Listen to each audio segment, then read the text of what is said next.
Hello friends, आज हम पढ़ेंगे एंशियंट इंडिया की टाइमलाइन, जिसमें यूपीएससी जो है बार बार क्वेश्चंस पूछती है और ये बहुत इजी टॉपिक है इसको कवर करना। और यहाँ से जो है मार्क्स कटने के भी बहुत कम चांसेस होते हैं। बहुत इजी क्वेश्चंस आते हैं जिन्हें हम इजीली ठीक कर सकते हैं। तो सबसे पहले हम स्टार्ट करते हैं कि प्री हिस्टोरिक पीरियड में।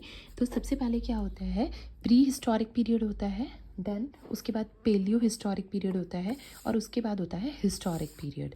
तो जो प्री हिस्टोरिक पीरियड होता है इसमें होता है पैलियोलिथिक, मेसोलिथिक एंड नियोलिथिक। तो इसके अंदर हम लिथिक वर्ड का यूज़ क्यों करते हैं, क्योंकि इस टाइम पे जो डोमिनेंस थी वो रॉक वेपन्स की थी। तो इस पे जो है एंड रॉक के जो वेपन्स थे वो जो है छोटे या बड़े साइज़ के होते थे, इसलिए हम इसको जो है लिथिक बोलते हैं। तो पैलियोलिथिक होता है सबसे पहले, फिर देन मीसोलिथिक होता है एंड देन जो कि ट्रांजिशन फेज़ होता है, फिर उसके बाद जो है नियोलिथिक आता है। और सबसे इम्पॉर्टेंट चीज़ होती है कि जो प्री हिस्टोरिक पीरियड होता है इसके अंदर हमें कोई भी रिटर्न एविडेंसेस नहीं मिलते हैं। तो यहाँ पे हमें कोई भी रिटर्न एविडेंसेस नहीं मिलते हैं, पर यहाँ पर हमें आर्कियोलॉजिकल एविडेंसेस मिलते हैं, जैसे कि वेपन्स हो गए और उनके जो है रहने की जगह हो गई, वो कहाँ पे रहते थे। तो जिसकी वजह से हम जो है वहाँ की साइट्स को आइडेंटिफाई कर पाते हैं एंड रिलेट कर पाते हैं कि वहाँ पे किस तरह का डेवलपमेंट था। देन प्री हिस्टोरिक के बाद आता है चैल्कोलिथिक पीरियड। अब चैल्कोलिथिक पीरियड जो है वो क्यों इंपॉर्टेंट होता है, यहाँ पे पहली बार किसी मेटल का यूज़ करा गया था जो था कॉपर। तो चैल्कोलिथिक पीरियड जो है यहाँ पे कॉपर के वेपन्स बनने शुरू हुए थे। अभी इससे पहले जो है क्या है, रॉक के वेपन्स बन रहे थे। वो जो है डिफरेंट डिफरेंट साइज़ के होते थे, इसलिए हमने इसको 3 फेज़ में डिवाइड करा था। पर चैल्कोलिथिक पीरियड के अंदर जो है क्या होता है, कॉपर के वेपन्स बनाते हैं। और ये जो है एक अर्बन सिविलाइजेशन नहीं होती है, यहाँ पे जो है क्या होती है, रूरल सिविलाइजेशन होती है। इसके बाद यहाँ पे जो है डेवलपमेंट होता है इंडस वैली सिविलाइजेशन के बारे में। तो यहाँ पे इंडस वैली सिविलाइजेशन जो होती है, यहाँ पे ब्रॉन्ज का यूज़ होता है, तो इसको ब्रॉन्ज सिविलाइजेशन भी बोला जाता है। इसको हड़प्पन सिविलाइजेशन भी बोला जाता है, क्योंकि यहाँ पे पहली जो साइट थी जिसको डिस्कवर करा गया था वो कौन सी थी, हड़प्पा थी, तो इसलिए इसको हड़प्पन सिविलाइजेशन भी बोला जाता है। एंड इसके बारे में जो इम्पोर्टेंट फीचर है और जिस पे यूपीएससी ने क्वेश्चन पूछा है, तो वो क्या है कि यहाँ पे जो है अर्बन डेवलपमेंट होती है। तो यहाँ पे क्या था, जो टाउन प्लानिंग थी, जो ग्रिड पैटर्न था, वो कैसा था, वो बहुत ज़्यादा एडवांस था। और वहाँ पे क्या था, अर्बन सिविलाइजेशन थी। और यहाँ पे जो है अर्बन होने के बाद भी वो लोग क्या करते थे, एग्रीकल्चर प्रैक्टिस करते थे। तो यहाँ पे जो है किस चीज़ का वो जो है कौन सी प्रैक्टिस का यूज़ करते थे, एग्रीकल्चरल प्रैक्टिस का यूज़ करते थे। इट मीन्स कि वहाँ पे जो है वो कृषि करते थे। फिर इंडस वैली सिविलाइजेशन के कोलैप्स होने के बाद एंड फिर कुछ बीच में जो है टाइम गैप हमें देखने को मिलता है, पर उसके बाद जो है इमरजेंस होता है वैदिक पीरियड का। अब जो ये वैदिक पीरियड होती है, सबसे पहले जो है कौन सा वेद आता है, ऋग्वेद आता है, जो कि और वेदों से जो है सबसे ज़्यादा पुराना है और पहला वेद हम इसी को बोलते हैं। तो सबसे पहले कौन सा होता है, ऋग्वेद होता है।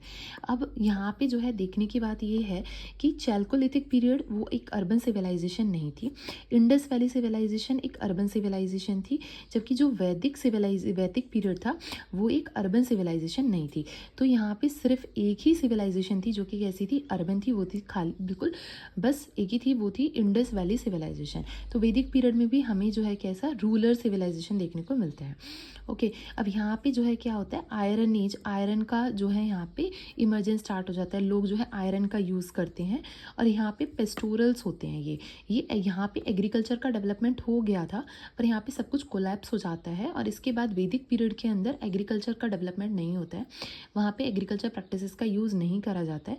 वो क्या बन जाते हैं, लोग जो हैं पेस्टोरल्स होते हैं, चरवाहे होते हैं। ओके, फिर वैदिक पीरियड के बाद जो है किसका डेवलपमेंट होता है, पोस्ट वैदिक पीरियड का डेवलपमेंट होता है। अब जो पोस्ट वैदिक पीरियड होता है, ऋग्वेद सिर्फ एक जो है वैदिक पीरियड से रिलेटेड होता है, ऋग्वेद। और जो पोस्ट वैदिक पीरियड होता है इसमें जो है और सारे वेद बनते हैं, जैसे कि अथर्ववेद, यजुर्वेद, सामवेद, उपनिषद। इवन उपनिषद भी जो है वो कब देखते हैं, पोस्ट वैदिक पीरियड के दिन अंदर आते हैं, वैदिक पीरियड में नहीं आते हैं। अब यहाँ पे इंपॉर्टेंट चीज़ क्या है कि इंडस वैली सिविलाइजेशन में जहाँ पे लोग एग्रीकल्चर प्रैक्टिस कर रहे थे और वैदिक पीरियड में वापस से लोग जो है पेस्टोरल्स बन गए थे, इसका मतलब वो जो है चरवाहे थे, वो जो है एग्रीकल्चर प्रैक्टिस नहीं करते थे, उनका कोई पर्टिकुलर ठिकाना नहीं था। वो क्या थे, वो एक जगह से दूसरी जगह घूमते थे अपने साथ जो है हर्ड्स ऑफ एनिमल्स को लेके, ठीक है। मतलब जो एनिमल्स का झुंड होता है उसको अपने साथ लेके जाते थे और एक जगह से दूसरी जगह जो वो मूव करते थे। तो वो जो है यहाँ पे जो है एग्रीकल्चर को प्रैक्टिस नहीं करते थे। पर पोस्ट वैदिक पीरियड में क्या है, ये यहाँ पर एग्रीकल्चर प्रैक्टिस करने लगे वापस से। तो यहाँ पे एग्रीकल्चर, यहाँ पे पेस्टोरल एंड यहाँ पे फिर से क्या आ गया, एग्रीकल्चर प्रैक्टिसेस आ गई। उसके बाद पोस्ट वैदिक के बाद क्या होता है कि पोस्ट वैदिक के टाइम पे जो है, इसके बाद जो है इन 6th सेंचुरी हमें जो है 2 तरह के जो है डेवलपमेंट देखने को मिलते हैं। तो यहाँ पे क्या होता है, 6th सेंचुरी BC बहुत ज़्यादा इंपॉर्टेंट होती है और इसमें मेंस, इससे रिलेटेड जो है मेंस में भी क्वेश्चन आते हैं और ये प्रीलिम्स में भी इंपॉर्टेंट होता है। क्योंकि इसमें जो है क्या होता है, 6th सेंचुरी BC के बाद BC में क्या होता है, 2 तरह की डेवलपमेंट्स होती हैं। एक होती है पॉलिटिकल डेवलपमेंट्स और एक होती है रिलीजियस डेवलपमेंट्स। तो रिलीजियस मूवमेंट जो है वो स्टार्ट हो जाती हैं और ये क्वेश्चन भी यूपीएससी में आता है कि 6th सेंचुरी की रिलीजियस जो मूवमेंट्स हैं वो किस तरह से 19th सेंचुरी की रिलीजियस मूवमेंट से अलग हैं। इस तरह के क्वेश्चंस आते हैं जो कि हम धीरे धीरे हम पढ़ेंगे। तो अभी अगर हम यहाँ पे देखें तो 6th सेंचुरी की जो रिलीजियस डेवलपमेंट है, मूवमेंट है, उसमें जो है क्या होता है, बुद्धिज़्म और जैनिज़्म का जो है क्या होता है, यहाँ पे इसका इमरजेंस होता है। तो हमें याद करना है कि हिंदुइज़्म जो है वो क्या था, वो बहुत पुराना था। बिकॉज हिंदुइज़्म हम देख चुके हैं कि Vedic period and post Vedic period are related to the Hinduism. Okay, अब पर इसके बाद इसके जो हिंदुइज़्म के फॉल्ट्स थे कि यहाँ पे बहुत सारा अनटचेबिलिटी थी, यहाँ पे जो है कास्ट डिस्क्रिमिनेशन था और यहाँ पे जो है क्या था, इनह्यूमन ट्रीटमेंट था वुमेन के साथ, जिसकी वजह से जो है क्या है, बुद्धिज़्म और जैनिज़्म का इमरजेंस हुआ था। ओके, तो इसके बाद इसका जो है क्या होता है, इमरजेंस होता है। तो अगर हमें लाइन में लगाने के लिए आएगा कि कौन सा रिलीजन जो है किस तरह से उसका डेवलपमेंट हुआ है, तो सबसे पहले हुआ है हिंदुइज़्म का, एंड देन उसके बाद हुआ है जैनिज़्म का, एंड देन उसके बाद जो है बुद्धिज़्म आया है, एंड देन फिर उसके बाद इस्लाम जो है बिल्कुल लास्ट में आया है। तो इस तरह से अब यहाँ पे जो है जो पॉलिटिकल डेवलपमेंट होता है, तो रिलीजियस डेवलपमेंट के अंदर इनका जो है बुद्धिज़्म एंड जैनिज़्म आते हैं। और पॉलिटिकल डेवलपमेंट के अंदर जो है क्या होता है, यहाँ पे इंडिया के जो स्फेयर है उसके अंदर जो है 16 महाजनपद बनते हैं। ओके, अब ये 16 महाजनपद जो हैं ये छोटे होते हैं, कुछ बड़े होते हैं, पर इनमें सबसे ज़्यादा जो पावरफुल होता है वो होता है मगध। ओके, तो इनमें से जो है सारे कोलैप्स हो जाते हैं, बस एक ही जो है सर्वाइव कर पाता है, जिसका नाम होता है मगध। अब मगध जो है क्या करता है, बहुत सारे एरिया को कैप्चर करना स्टार्ट करता है। तो उसके अंडर जो है बहुत सारा एरिया आ जाता है, एंड उसका रीज़न क्या होता है कि आयरन का बहुत अच्छा यूज़ करते हैं। इसकी जोग्राफिकल लोकेशन बहुत अच्छी होती है, जहाँ पे जो है इनको एलिफेंट्स की अबंडेंस मिलती है, ठीक है, जिसको ये आर्मी में यूज़ करते हैं। इसके अलावा ये एग्रीकल्चरल जो इनका एरिया होता है वो क्या होता है, एग्रीकल्चरली बहुत ज़्यादा फर्टाइल होता है। तो वहाँ पे क्या होता है, तो इनके पास जो है रेवेन्यूज़, मतलब जो लैंड रेवेन्यू ये कलेक्ट करते थे वो बहुत ज़्यादा होता था, ठीक है, जिससे ये क्या हुआ कि फाइनेंशियली भी बहुत ज़्यादा पावरफुल था और वैसे भी बहुत ज़्यादा पावरफुल था। वाई, बिकॉज यहाँ पे बहुत स्ट्रॉन्ग जो है क्या हुए हैं, किंग्स हुए हैं, ठीक है। अब मगध के अंदर जो है क्या है, मगध एक एरिया है, एक किंगडम है, और इसमें जो है अलग अलग डायनेस्टी ने जो है क्या करा है, रूल करा है। अब जैसे कि हर्यक, अब ये भी क्वेश्चन आता है, ये मोस्टली स्टेट PCS में पूछा जाता है और लाइन से लगाने के लिए आता है। तो मगध में सबसे पहले था हर्यक डायनेस्टी आती है, देन शिशुनाग डायनेस्टी आती है, देन उसके बाद नंद डायनेस्टी आती है। ओके, तो जो हर्यक वंश होता है, हर्यक डायनेस्टी होती है, इसके अंदर होता है BA उड़ियन, बिंबिसार होता है, फिर उसके बाद इसके अंदर अजातशत्रु होता है और उडियन होता है। ये 3 इसके अंदर जो है किंग आते हैं, और ये क्या करते हैं, बिंबिसार का पुत्र होता है अजातशत्रु का पुत्र होता है उडियन। पर ये फेमस क्यों है, क्योंकि यहाँ पे जो है क्या होता है, जो भी बेटा होता है वो अपने जो है जो उनके फादर होते हैं उनकी उनको मार देते हैं, उनका मर्डर कर देते हैं, एंड इसको जो है क्या बोला जाता है, पितृ हंता, इस तरह से बोला जाता है, जिसके अंदर वो जो है क्या करते हैं, अपने जो फादर होते हैं उसको मार के किंग बन जाते हैं। तो ये कौन सा होता है, हर्यक डायनेस्टी होती है, हर्यक। फिर उसके बाद आता है शिशुनाग डायनेस्टी, एंड देन उसके बाद आती है नंद डायनेस्टी। जो ये नंद डायनेस्टी होती है, जो धनानंद किंग हम सुनते हैं, जिसको हम उसमें भी देखते हैं, जो TV सीरियल्स होते हैं धनानंद, तो जो धनानंद होता है वो जो है नंद डायनेस्टी को बिलोंग करता है। अब इस मगध डायनेस्टी के टाइम पे ही जो है क्या होता है, पहली बार इंडिया के अंदर जो है फॉरेन इन्वेजन्स होते हैं। और ये भी पूछा जाता है कि पहला इंडिया के अंदर जो है फॉरेन इन्वेजन वो किसने करा था, तो वो थे ईरानियन। ओके, ईरान से सबसे पहले जो है इन्वेजन हुआ था, और जो पहला इन्वेजन जिसने करा था उसका नाम क्या था, दारा फर्स्ट। फिर उसके बाद बहुत सारे जो है इन्वेजन होते हैं, एंड इनके बाद जो है इनको कौन फॉलो करता है, ग्रीक। तो यहाँ पे जो है फिर उसके बाद जो है ग्रीक भी यहाँ पे जो है क्या करते हैं, इन्वेड करते हैं। एंड जो इसमें जो है मोस्ट प्रोमिनेंट कौन था, अलेक्जेंडर। और अलेक्जेंडर जो आता है वो किसके टाइम पे आता है, धनानंद के टाइम पे आता है, जो कि नंद डायनेस्टी को बिलोंग करता है। तो यूपीएससी में क्वेश्चन आ सकता है, क्योंकि यूपीएससी कंटेम्प्टरी को पूछते हैं कि कौन सा किंग किसके टाइम पे कंटेम्प्टरी था। तो इसमें हम बता सकते हैं कि जब अलेक्जेंडर जो है इन्वेड करा था अलेक्जेंडर ने, उस टाइम पे जो है क्या था, यहाँ पे मगध का रूलर कौन था, धनानंद था, जो कि नंद डायनेस्टी को बिलोंग करता है। अब मगध जो है वो धीरे धीरे क्या करने लगा, कोलैप्स करने लगा। और इसके बाद जो है वहाँ पे जो है किसका डेवलपमेंट होता है, मौर्यन डायनेस्टी का डेवलपमेंट होता है। अब मौर्यन के अंदर जो है रूलर्स का नाम क्या, रूलर्स के हम नाम कैसे याद करेंगे, C.A। इसका क्या हो जाएगा, चंद्रगुप्त हो जाएगा। फिर उसके बाद जो है बिंदुसार हो जाएगा, और उसके बाद जो है कौन सा हो जाएगा, अशोक हो जाएगा। तो ये जो है कौन है, ये मौर्यन डायनेस्टी के किंग हैं। एंड सबसे पावरफुल जो है और मोस्ट प्रोमिनेंट जिसके बारे में यूपीएससी बार बार क्वेश्चन करते हैं, तो वो है अशोक। अशोक के बारे में हमें जो है यहाँ से ज़्यादा डेप्थ में इसके बारे में पढ़ना है। तो इसकी टाइमलाइन है जो कि हमें जो है थोड़ी सी याद रखनी है, क्योंकि स्टेट पीसीएस के अंदर ही आ जाती है।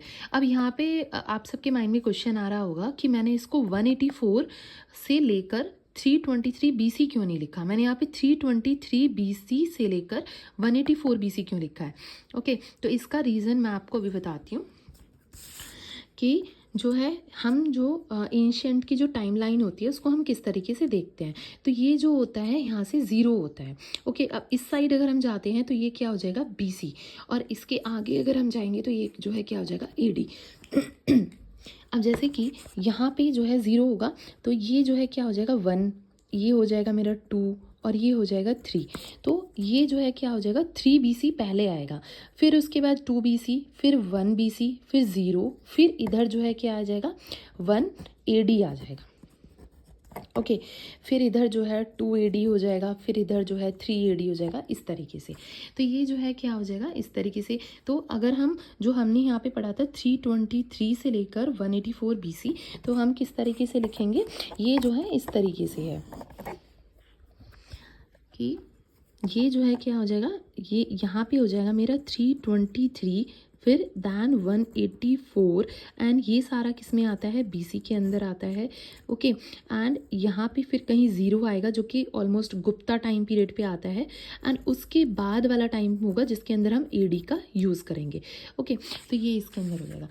फिर मौर्यन टाइम के बाद जो है क्या होता है, पोस्ट मौर्यन आता है, क्योंकि जिसके अंदर जो मौर्यन डायनेस्टी होती है वो उसकी वो जो है वीक होनी स्टार्ट हो जाती है, एंड जो है यहाँ पे नए रूलर्स का इमरजेंस होता है।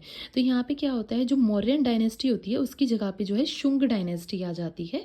और शुंग डायनेस्टी, इससे क्वेश्चन आया हुआ है यूपीएससी में, तो हमें जो है इसकी टाइमलाइन याद रखनी है कि मौर्यन डायनेस्टी की डिफीट के बाद जो है कौन सी डायनेस्टी आती है, शुंग डायनेस्टी आती है। और यहाँ पे जो है किसका डेवलपमेंट, शुंग के बाद जो है कर्ण आते हैं। तो यहाँ पे तो जो है शुंग, पर जो मौर्यन डायनेस्टी थी वो बहुत बड़ी थी, ठीक है। तो उसका जो है डिसइंटीग्रेशन स्टार्ट हो जाता है। जो उसका मेन जहाँ पे मेन किंग और ये सब बैठते थे, जो मेन प्लेसेस थे, वो जो है शुंग ने कैप्चर कर लिए। और एरियाज़ के अंदर जो है क्या है, सातवाहन डायनेस्टी, जो सातवाहन डायनेस्टी होती है वहाँ पे उसका डेवलपमेंट हो जाता है। अब सातवाहन के बाद जो है किसका डेवलपमेंट होता है, वाकाटकास का होता है। तो ये टाइमलाइन है जो कि थोड़ी सी हमें याद रखनी है।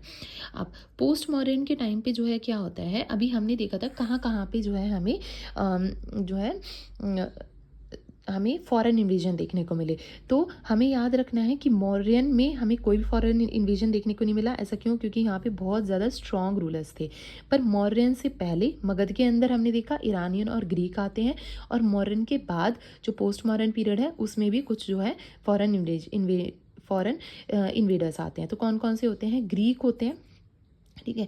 ग्रीक होते हैं, सबसे पहले ग्रीक आते हैं, फिर उसके बाद शक आते हैं। अब जो शक आते हैं वो जो है गुजरात वाले एरिया के अंदर जाके जो है क्या हो जाते हैं, यहाँ पे जो है रहने लगते हैं। तो ये अपना एरिया जो है इसको चूज़ करते हैं, तो यहाँ पे रहते हैं गुजरात वाले एरिया में। फिर उसके बाद पहलव्स आते हैं, जिसको हम पार्थियंस भी बोलते हैं। तो ग्रीक आते हैं, शक आते हैं और पार्थियंस आते हैं। और इसके बाद जो है लास्ट में कौन आते हैं, कुशान्स आते हैं। जो कनिष्क जो रूलर था, जिसने जो है जो चाइना का जो है one road belt belt initiative है, जिसको पहले एंशंट सिल्क रूट बोला जाता था, उसको भी इसने कैप्चर करा था। और यहाँ से इसने जो है क्या करा था, कनिष्क के टाइम पे हमें जो है पहले गोल्ड के कॉइन्स जो है इसने सबसे पहले जो है प्योर गोल्ड के कॉइन जो है इशू करे थे, जो बिल्कुल प्योर थे। क्यों ऐसा क्यों, बिकॉज ये बहुत ज़्यादा पावरफुल हो गया था जब इसने जो है एंशंट सिल्क रूट को कैप्चर करा था।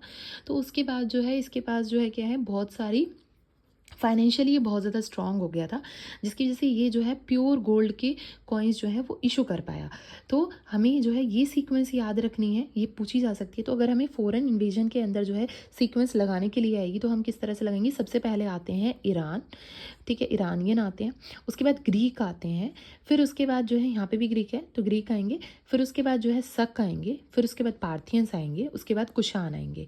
और कुषाण के अंदर ही जो एक रूलर है, कुषाण एक डायनेस्टी है, उसका जो रूलर है उसका नाम क्या है, कनिष्क, जो कि बहुत ज़्यादा इंपॉर्टेंट है बिकॉज इस यहाँ पे इसने जो है कल्चर का भी डेवलपमेंट करा था और इसने जो है फाइनेंशियली भी ये बहुत ज़्यादा स्ट्रॉन्ग था। तो इसके बारे में हम आगे पढ़ेंगे। ओके, और इसके अंदर से ये ध्यान रखेंगे कि पोस्ट मॉडर्न में शुंग आते हैं, सातवाहन आते हैं, शक और ये सब आते हैं। और इसी टाइम पे साउथ इंडिया के अंदर क्या चल रहा होता है, यहाँ पे जो है चोल होते हैं, चेर होते हैं और जो है चोर चेल पांड्याज होते हैं।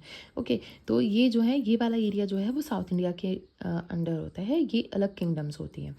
फिर उसके बाद पोस्ट मॉडर्न के टाइम पे जो है क्या होता है, पोस्ट मॉडर्न के बाद, ठीक है, तो पहले क्या था, Magadh, then Mauryan, then post Mauryan. Post Mauryan के बाद जो है गुप्ता का टाइम आता है और गुप्ता बहुत ज़्यादा इंपॉर्टेंट है, ठीक है। इसे जो है मेंस में तो क्वेश्चन आता है, इन स्टेट पीसीएस अगर हम देखेंगे तो अगर एंशिएंट से क्वेश्चन आएगा तो ये बहुत ज़्यादा इंपॉर्टेंट टॉपिक होता है। और यूपीएससी में भी यहाँ से जो है क्या पूछी जाती हैं, तो यहाँ से पूछी जाती हैं टर्म्स।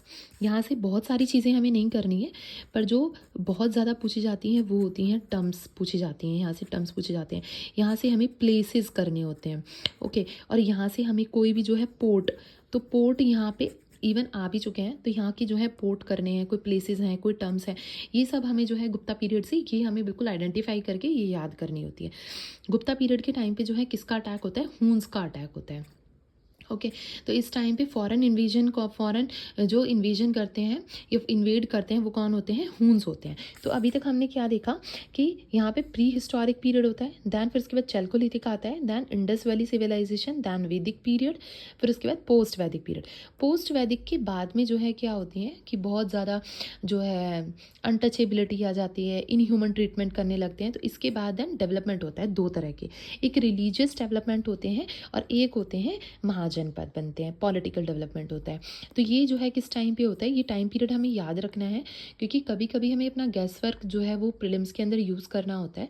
तो अगर हम इस तरह से थोड़ा सा जो है एक टाइम फ्रेम बना के रखेंगे तो चांसेस हैं कि हम उसको गैस इजीली कर पाते हैं और करेक्ट कर पाते हैं। तो 6th सेंचुरी BC के अंदर जो है religious movement and political development हुआ था। फिर उसके बाद जो है Magadh, then Maurya, then post Maurya and then Gupta, okay. अब गुप्ता के बाद जो है क्या आते हैं, पोस्ट गुप्ता आता है। तो पोस्ट गुप्ता के टाइम पे जो है क्या होता है, गुप्ता एक बहुत बड़ी डायनेस्टी होती है, ठीक है, बहुत ज़्यादा एरिया को वो जो है क्या करते हैं, कवर करते हैं। अब पोस्ट गुप्ता के टाइम पे क्या होता है, जैसे गुप्ता रूलर्स होते हैं वो धीरे धीरे क्या होते हैं, वीक होना स्टार्ट होते हैं। अब जैसे वो वीक होते हैं तो वो अपने किंगडम को बचा नहीं पाते और उनका किंगडम जो है वो क्या हो जाता है, डिसइंटीग्रेट हो जाता है छोटे छोटे उसमें। और ये यहाँ से जो है ऑलरेडी 2000 जो है 2021 में जो है क्वेश्चन आ चुका है यूपीएससी प्रीलिम्स के अंदर, और बहुत इजी क्वेश्चन आया था जिसको हम सही कर सकते थे, ओके। तो इसमें जो है क्या होता है, जो पुष्यभूति वंश होता है, मतलब पुष्यभूति डायनेस्टी होती है, वो कहाँ पे बनती है, थानेसर। ये थानेसर जगह कहाँ पे है, हरियाणा के अंदर है। तो इसका डेवलपमेंट यहाँ पे होता है। फिर उसके बाद जो है मौखरी जो डायनेस्टी होती है, मौखरी वंश होता है, उसका डेवलपमेंट कहाँ पे होता है, कन्नौज के अंदर होता है, जो बाद में कन्नौज जो है इसकी वैल्यू बहुत ज़्यादा बढ़ जाती है, ओके। फिर उसके बाद जो है जो गुप्ता थे वो जो है जो उनके वंशज होते हैं बहुत छोटे एरिया में जो है क्या हो जाते हैं, श्रिंक हो जाते हैं, उनके पास सिर्फ छोटा सा एरिया बचता है जो कि मगध के आसपास होता है, फिर वो वहीं पे सेटल हो जाते हैं। तो ये पोस्ट गुप्ता होते हैं वो कहाँ पे होते हैं, मगध के अंदर होते हैं। देन बंगाल वाले एरिया में जो है कौन सी डायनेस्टी होती है, चंद्रगौड़ डायनेस्टी होती है। चंद्र डायनेस्टी आएगी तो भी हम टिक कर देंगे, चंद्रगौड़ डायनेस्टी आएगी तो भी टिक कर देंगे। तो चंद्रगौड़ कहाँ के होते हैं, बंगाल के होते हैं। फिर उसके बाद जो है एक होती है मैत्रक डायनेस्टी। ये मैत्रक डायनेस्टी कहाँ कहाँ की होती है, वल्लभी। ये कहाँ पे होता है, गुजरात के अंदर। तो हमें जो है मैप से क्या होता है, मैप से सबसे पहले ही जो बात है, आजकल जो है यूपीएससी जो लोकेशंस पूछ रही है वो जो है कहाँ है, एंशियंट इंडिया के अंदर से लोकेशंस उठाते हैं। और वो जो है हमें लगता है कि वो ज्योग्राफी का क्वेश्चन है, पर वो ज्योग्राफी का नहीं होता है। अगर हम जो है एंशियंट में भी अगर हम ज्योग्राफिकल नॉलेज को यूज़ कर पाते हैं तो हम इजीली वो क्वेश्चंस भी सॉल्व कर देते हैं।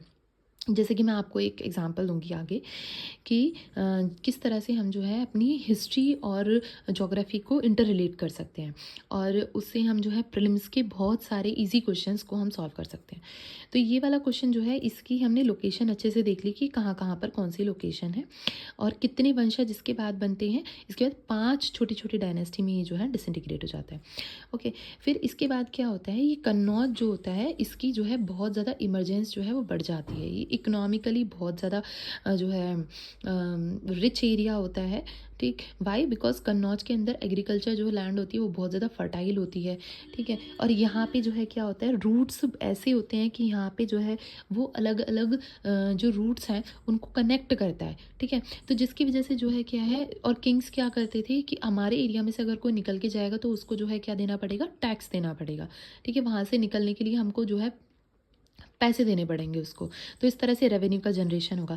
तो सब चाहते थे कि हम इसको जो है क्या करें, यहाँ पे जो है इसका इमरजेंस बहुत ज़्यादा बढ़ जाता है। पर जो यहाँ पे मौखरी में और पुष्यभूति वंश होती है, इन दोनों की लड़ाई होती है।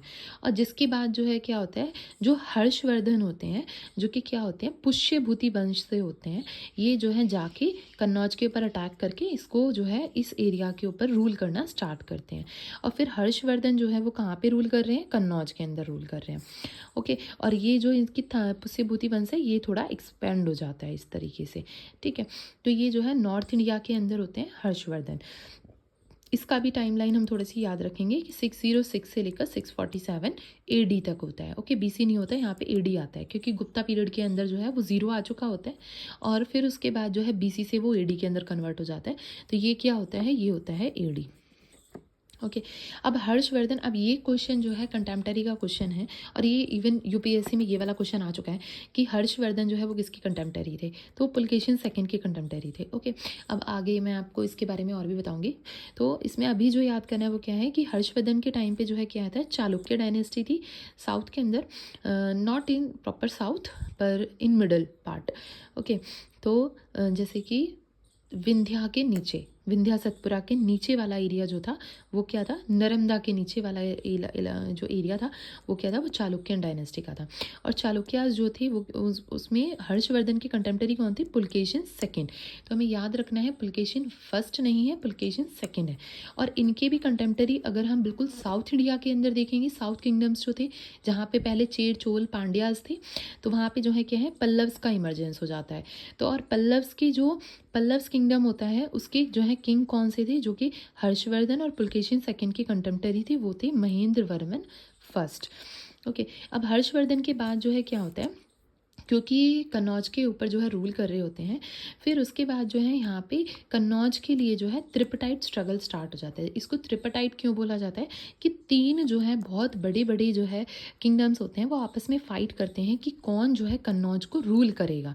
ठीक है, मैंने बताया था कि कन्नौज जो है वो क्या है, वो इकोनॉमिकली बहुत ज़्यादा जो है उसको जो है बहुत ज़्यादा एडवांटेज थी, बिकॉज वो ट्रेड रूट्स को कनेक्ट करता था। और फिर उसके बाद जो है वो एग्रीकल्चरल लैंड बहुत अच्छा था, तो जोग्राफिकल वहाँ पे जो है एडवांटेज थी उसके पास। ठीक, फिर वहाँ पे जो है क्या है, रिवर्स थी, तो वहाँ वाटर की जो है अवेबिलिटी बहुत ज़्यादा थी। फिर उसके बाद यहाँ पे जो है क्या होते हैं, यहाँ पे एलिफेंट्स मिलते हैं जिनको आर्मी के अंदर जो है वो यूज़ कर सकते थे। इसके अलावा यहाँ पे जो है क्या है, फॉरेस्ट एरिया मिलता था जिसको जो है वो क्या कर सकते, काट के वो जो है वुड का यूज़ कर सकते थे। तो इसलिए जो है ये एरिया बहुत ज़्यादा जो है इकोनॉमिकली और जो स्ट्रैटेजिकली बहुत ज़्यादा जो है क्या था, इम्पोर्टेंट था। तो इसीलिए जो है जो कौन कौन रूलर्स कौन कौन से किंगडम थे जो इसके ऊपर अटैक करते थे ताकि इसको जो है हम कंट्रोल कर सकें, तो वो थे प्रतिहारा। अब ये लोकेशन थोड़ी सी हमें याद रखनी है कि राष्ट्रकूट जो है वो नीचे इस साइड होते थे, राष्ट्रकूट विंध्यंस के नीचे।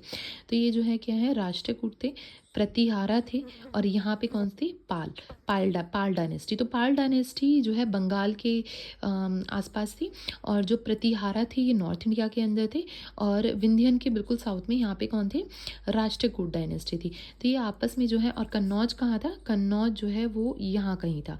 तो ये भी इसके ऊपर अटैक करते थे, ये भी अटैक करते थे, और ये भी अटैक करते थे। तो ये अटैक जो है, ये सब जो है इनकी जो फाइट है ये नियरली 200 ईयर्स तक चली, और इसके बाद भी कोई ऐसा रिजल्ट जो है वो प्रॉपर रिजल्ट देखने को नहीं मिलता है, बिकॉज ये इतनी ज़्यादा फाइट करते हैं तो बहुत सारा पैसा इसके अंदर लगा चुके होते हैं। तो इनमें से कोई एक ऐसी किंगडम बहुत ज़्यादा इमरजेंस इसके बाद जो है त्रिपाठाइट स्ट्रगल के बाद कोई भी इमर्ज नहीं कर पाता है। ओके, फिर यहाँ यहीं से हमें जो है क्या है, फिर देन मेडिवल पीरियड शुरू हो जाता है।